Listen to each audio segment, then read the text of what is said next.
like he's searching for love in all the wrong places because his mother was murdered when he was 2. You know, I was gone, but you know, and I got Kobe, and I was looking through all my pictures, like from the back to school supply. So Kobe, that's all he knows. His daddy is the author. His daddy that do backpack getaways, and it really never dawned on me because we do the backpack getaway right in his own way at my mom's house. And so when we get there 10 o'clock in the morning, I don't see Kobe until 7 that evening until it's time to go. And never realized, like, you know, where's my son at?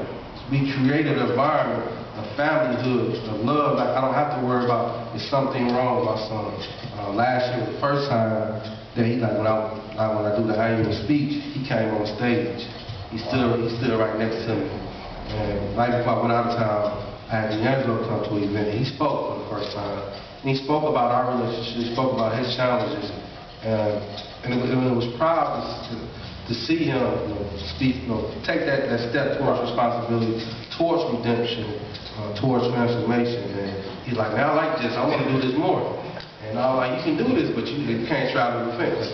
And, you know, and so you know, using those moments as a teaching moment. And so when I get beat up from the world, from promoting myself, from the things that people crucify you for, when I look in my son's eyes, I remember why I do what I do.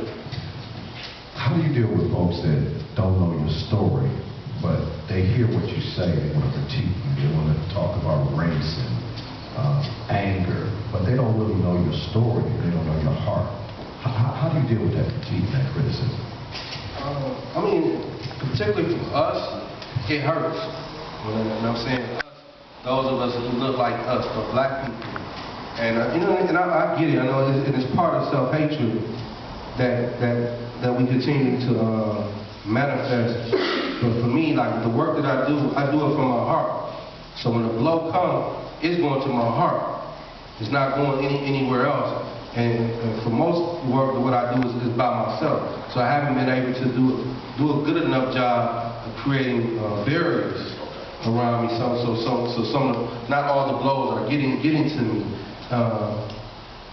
It's hard. It's very hurtful and painful to be misunderstood.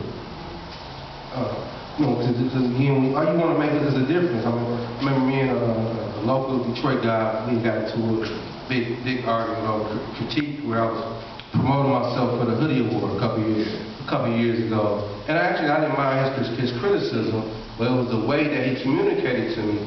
And JoJo came out. Yeah. you're not going to attack me and think I'm not going to defend myself. But it hurted in the sense of here was a brother that, you know, I don't agree with everything, but I can learn from you. Exactly. And that's been my calling card with different folks, because I'm a visual learner. So I'm learning as I'm going. But you know, like everybody, like you don't smile that much, but never try to why you don't smile. You know, when you look at what you see in this neighborhood, where I come from, what is there to smile about? And that content. But once you get to know me, I'm gentle, I'm caring, I'm loving. I'm your son, I'm your brother. So again, it hurts. It hurts. And you know, I'll be the first one to say I made tons of mistakes. But if you haven't come to help me, who are you to criticize? That's good talk. Good talk.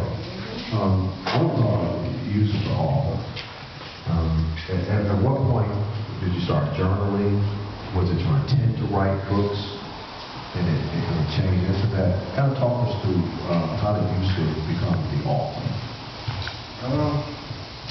When I was in prison, I read with a purpose. And you know, so when I finally decided to write, I wrote with that same purpose. And it's funny, like when the book, The Scribe's Redemption, my father's letters, I talk about how I wanted to keep his letters and turn them into a book. So it was always in my mind, but in prison, because there's a few of us in similar stories do write in prison. You know, for me, I was too much in the thick of the fight to find the time to write.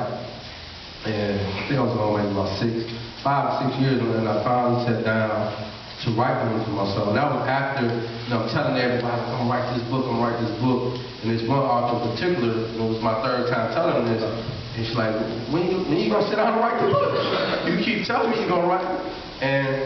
And that was the push that I needed. And once I wrote the book, and published it too. And that's another thing, I wrote it, I published it, I got laid off from work. So now, what you gonna do? I'm sitting on 1,000 books. Right. It's kind of like, in the streets, I'm sitting on all this dope. What you gonna do with it? you got to move it. Right. It's fine. And so I got out here. I got on my grind, and I ran into Mason, and he brought me on the air, and I haven't looked back. But writing for me is writing from a place of pain, a place of love. A place of transparency.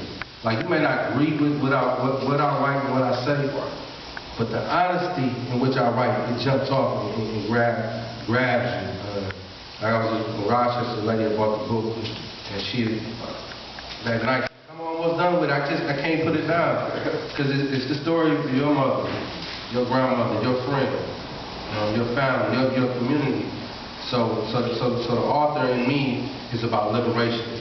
I don't write to be looked at as a great writer, but as someone that's contributing toward liberating our people. Because again, my story is similar to Malcolm X. My story is similar to Claude Brown. And I draw these comparisons to put in perspective that we are not doing our job.